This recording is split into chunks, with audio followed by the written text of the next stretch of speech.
හිමිදිරි භාවනාවට ගෞරවය මහිමය දෙවිඳුන්ට දෙමින් ශුද්ධ බයිබලයේ අනගි පොරොන්දු ජාලය තුළ අද්විතීය පොරොන්දුවකි අප කොයිකාගේ සිත තදින්ම ආකර්ෂණය කරගත්තා වූ හෙබ්‍රෝ 13 5 තුළ සඳහන්. එම පොරොන්දුව අප ජීවිත තුළ අත්දැකීමටත් එය අප ජීවිත අංගයක් බවට පත්කර ගැනීමටත් ඒ හා සමග තිබෙන පිළිවෙත කොන්දේසි අප විසින් රැකිය යුතු බව අවධාරණය කර සිටිමින් අපි බලමු මේ පොරොන්දුව වෙතට ලංව. හෙබ්‍රෝ 13:5 නුඹලාට ඇති දෙයින් සතුටු වී වස්තු තෘෂ්ණාවෙන් තොරව සිටපල්ලා. මක්නිසාද මම කිසිසේත් නුඹෙන් අහක්ව නොයමි. කිසි අන්දමකින්වත් නුඹ අත් නොහරිමි උන්වහන්සේම කියා තිබේ.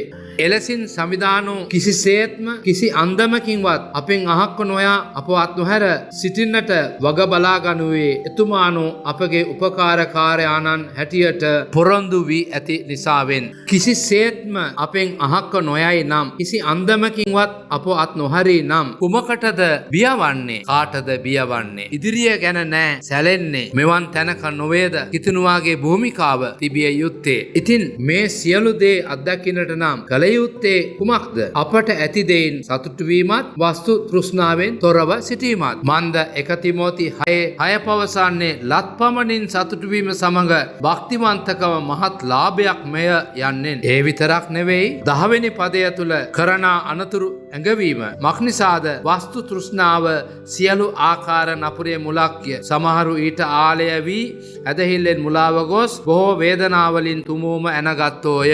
ඇස් නොපෙනෙන උන් සේ නොයා අවදිව සිහියෙන් යුක්තව ලියවිලි දෙස නෙත් යොමා ධෛර්යමත්ව ගමන් කරමු.